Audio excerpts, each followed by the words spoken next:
Hello, I'm Adam Cherry and I'm here with another video breaking down the latest in tech and politics. Now, today we're looking into Elon Musk's recent comments about investing in the UK under the current Labour government. So, Elon Musk, the tech tycoon, we all know him for his electric cars, rockets, social media shenanigans, we get it.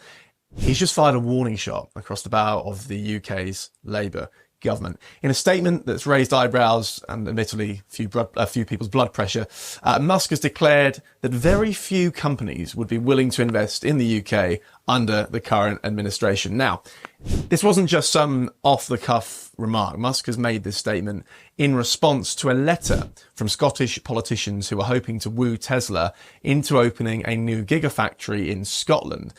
But to really understand the weight of Musk's words, we need to rewind a little bit. This isn't the first time Musk and the UK Labour government have butted heads. In fact, there's been a simmering tension between the two for quite some time. Cast your mind back to September 2024. The UK government was gearing up for its Global Investment Summit, which is basically a big shindig aimed at attracting international investors. You'd think that the world's richest man would be a shoo-in for the guest list, right? Obviously. Wrong. Musk was snubbed, with number 10 giving him the cold shoulder due to his past criticisms of Labour on social media, allegedly. Now, Musk being Musk, he obviously didn't take this lying down. He fired back with a bit of a zinger that had jaws dropping across the political spectrum, particularly Whitehall. He said, "I don't think anyone should go to the UK when they're releasing convicted paedophiles in order to imprison people for social media posts." Yeah, blimey. Talk about not pulling any punches. But this wasn't just Musk being petty. It actually speaks to a core issue that's been at the heart of his beef with Labour. It's about free speech. See, because Musk has positioned himself as a champion of free speech. Actually, he's even gone as far as to brand himself as a free speech absolutist. In his view, Labour, under Keir Starmer's leadership, is on the wrong side of this debate.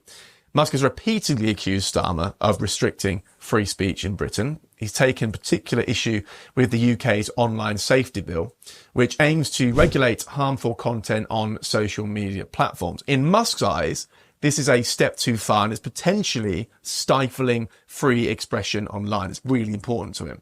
But the free speech debate isn't the only point of contention between Musk and Starmer.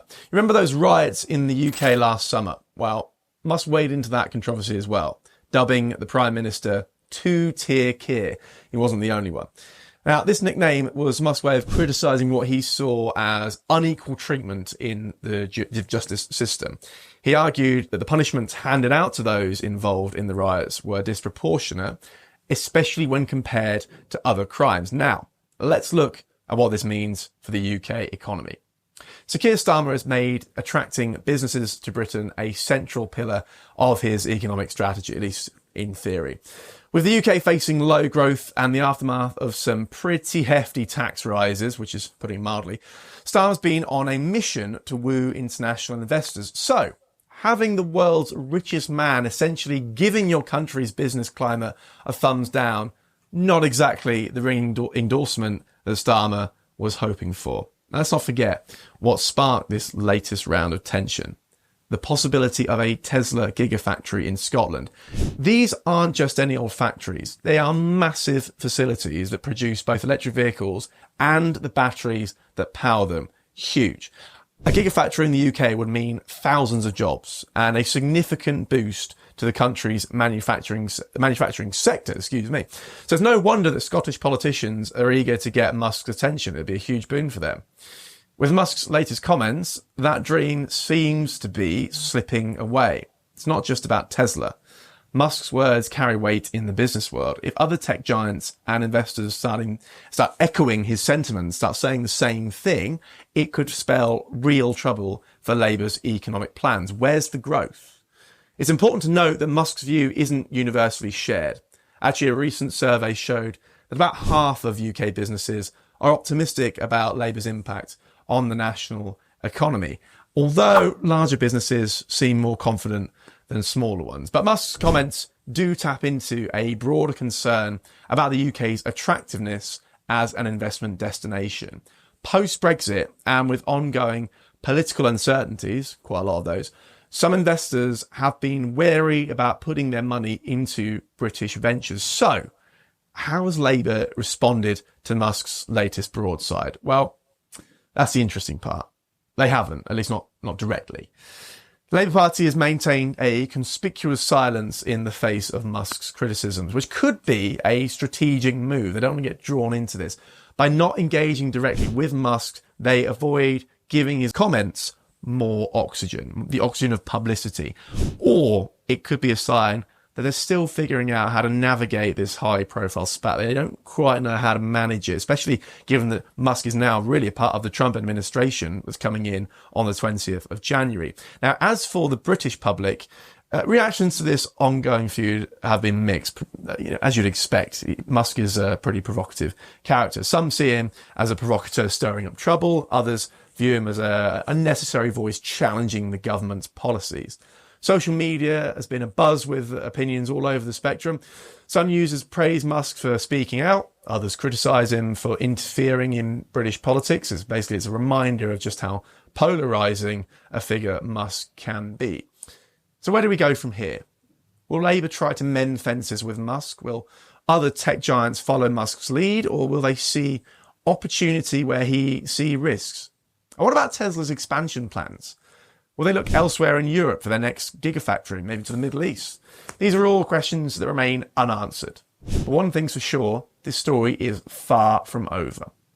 The intersection of tech, politics and economics is always a volatile mix, and with characters like Musk in the mix, you can bet there will be more fireworks to come. In fact, as we've just seen today, this isn't about just a spat between a billionaire and a political party. It's about the future of free speech in the digital age, the challenges of investing, or rather of attracting international investment in the post-Brexit economy, and the delicate balance between regulation and innovation. So whether you agree with Musk or not, you think he's wide of the mark, one thing's undeniable. His words have power. They can move markets and influence public opinion. So what do you think? Is Musk right about investment in the UK, or is he overreacting? Is Labour's silence a smart move, or should they be more proactive in addressing these criticisms? Let us know in the comments below. Until then, this is Adam Cherry signing off. Stay curious and keep questioning. Don't forget to subscribe to our YouTube channel for more originals content. At GB News, we are proud to stand for you, for the Britain that you love, and for the values that you believe in. We are your fearless champions, but we need your support. From just £5 a month, you can make sure that your views are always heard. GB News is the only news channel with the courage to say what the silent majority are really thinking. If it matters to you, it matters to us. Join thousands of members and become part of the GB News community today. Go to gbnews.com/support.